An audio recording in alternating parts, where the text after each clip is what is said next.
Good day, my dear ones. It is always, always, always a pleasure to sit down and be able to talk to you. That's where I get my relief.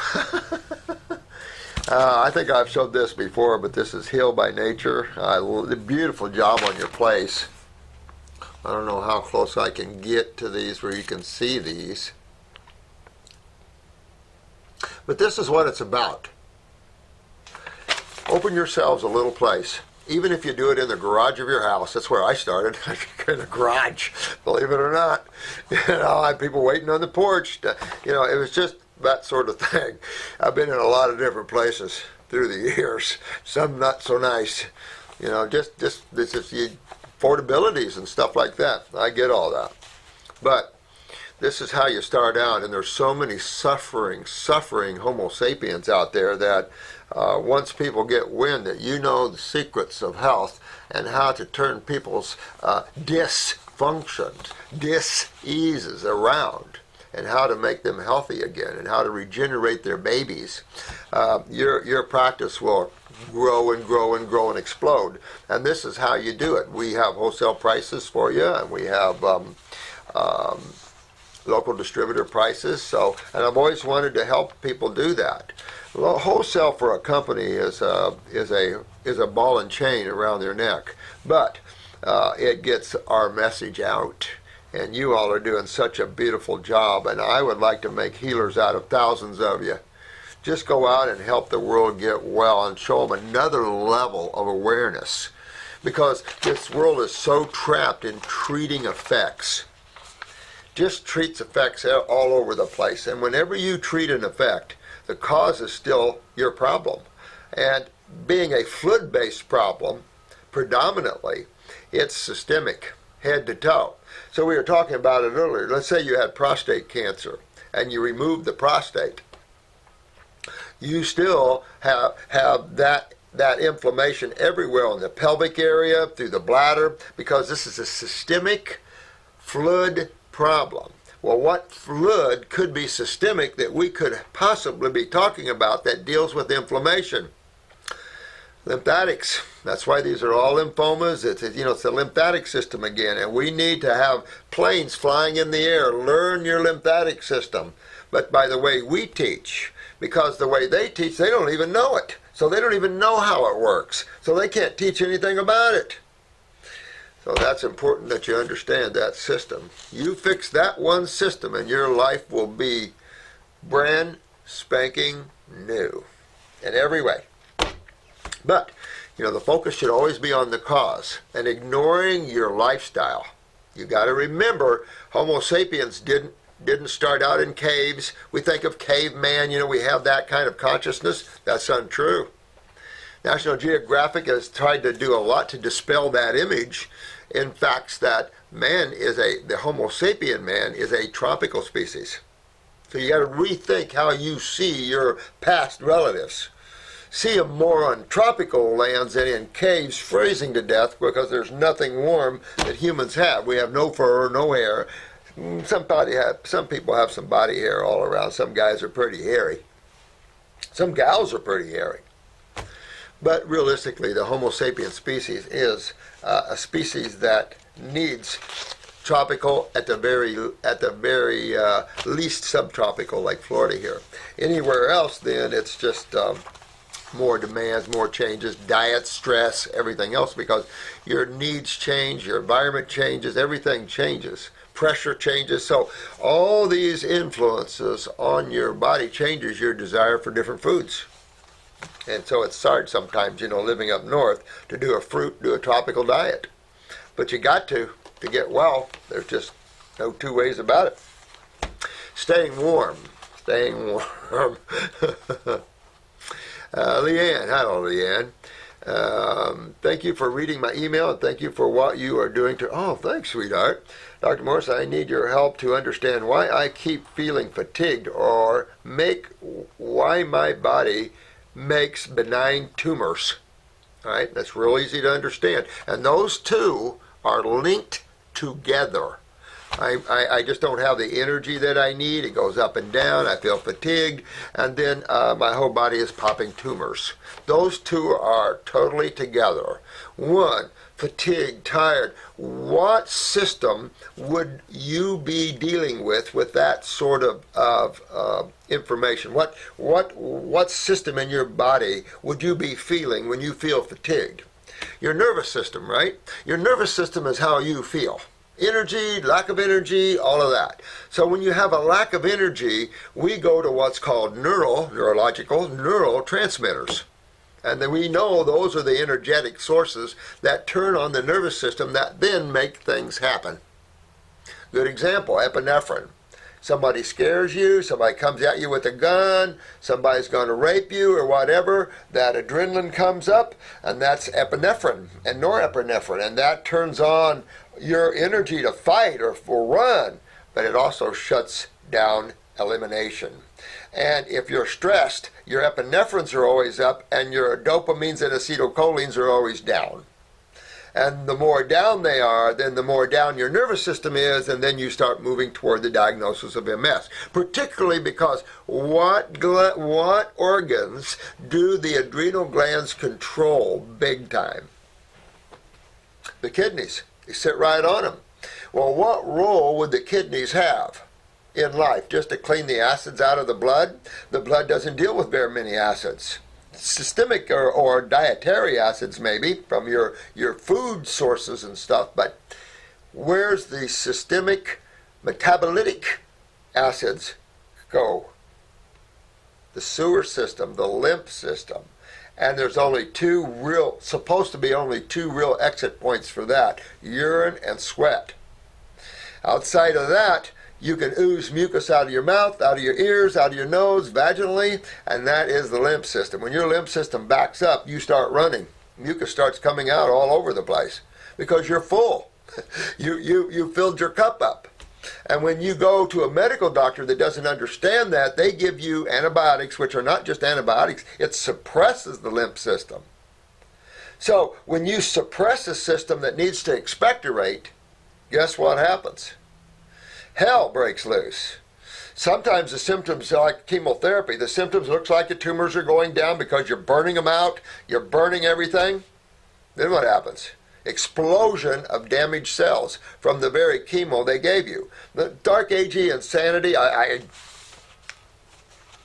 don't know, pretty bad. So you got two things going on here. You've got your adrenals down, of course, and check your blood pressure.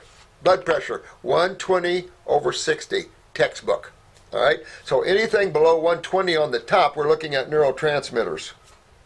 On the bottom, we're looking at the kidneys. So we're looking at the adrenal glands on the top, and we're looking at the kidney function on the bottom. Your kidney function, pressure-wise, should be between, say, 58 and 70 at the very most.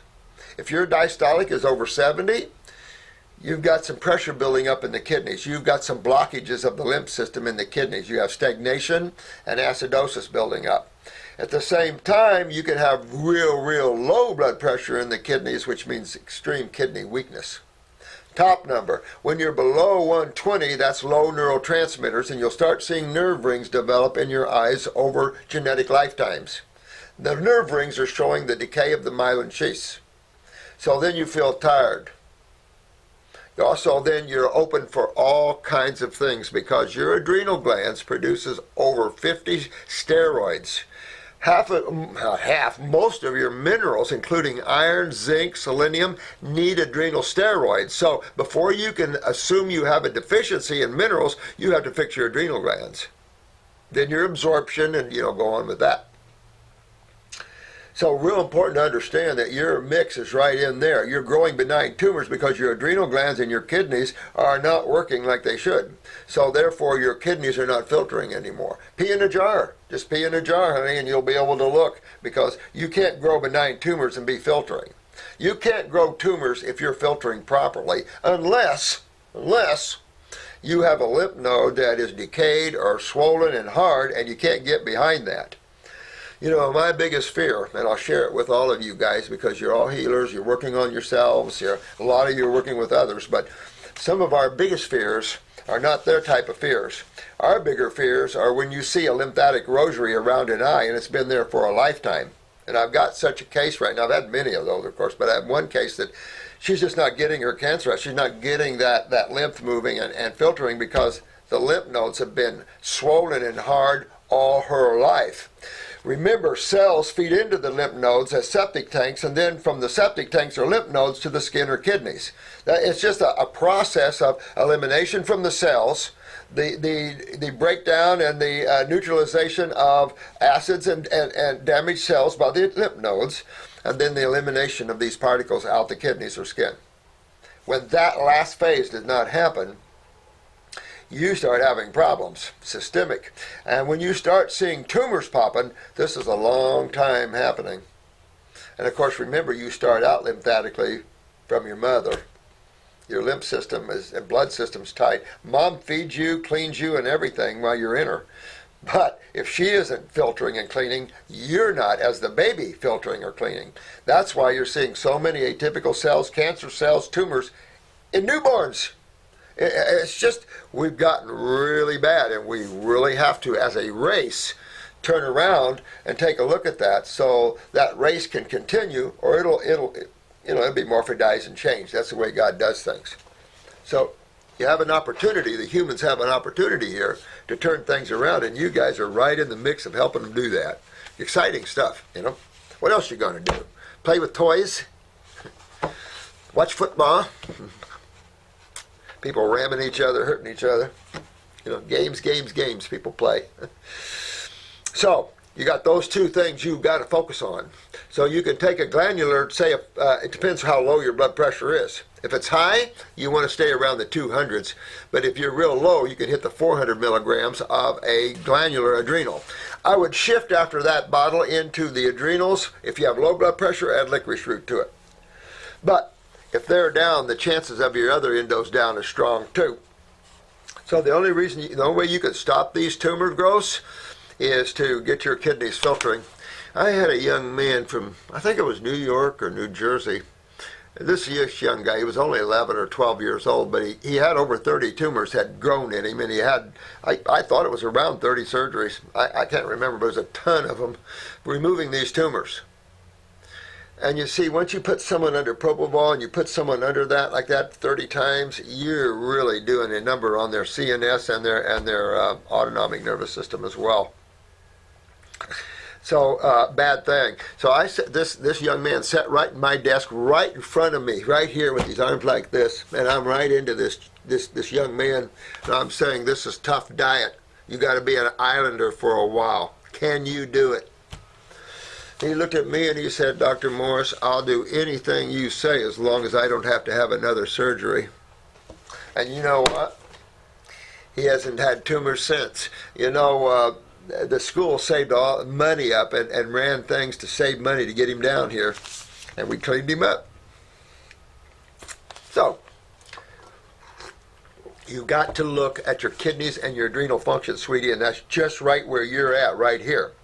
Is my hormonal imbalance? No. The hormonal imbalance is also a part of this problem, only from the standpoint of your lymph and genetics. How does a cell morphodize? How does a cell lose its ability to perform for somebody?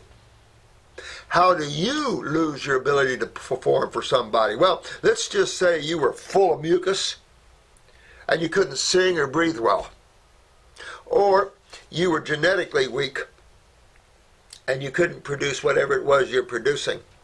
So you have two things you have to understand that affects the functionability of a cell. First, it's genetic consciousness. That can be changed. Big time changed. We're proving that every day, and I have for 40 years. So the genetics, the consciousness of that cell, and all the weaknesses that's been developing through your genetic lineage appears in that genetic line in the DNA strands and the chromosome memory patterns. Then you've got your daily dietary habits. And we know that proteins and dairy products are pushed heavily on this planet. But it is also contraindicative to human health, both of them. And so what we see now, when you see a cancer cell or a damaged cell, you see both things. You see mucus and you see proteins. All of them. They call it amyloid plaque. All right. Call it whatever you want. You can blame Alzheimer's on it. You can blame anything you want on it. But what that does is breaks down the functionability of cells. So if a cell is producing T3 or T4, not anymore. So, or cut down on that. Whenever you have a tumor or a cyst or a lot of lymph backing up in your organs, it shuts down your organs. It creates an inflammatory response by your body. When you have chemistry in your body that your body doesn't want, it creates the inflammatory response, inflammation. So here you go, medical doctors blaming inflammation for the problems. Again, working with the ass end of the donkeys. What is initiating your inflammatory response? That's an immune response. What's initiating that?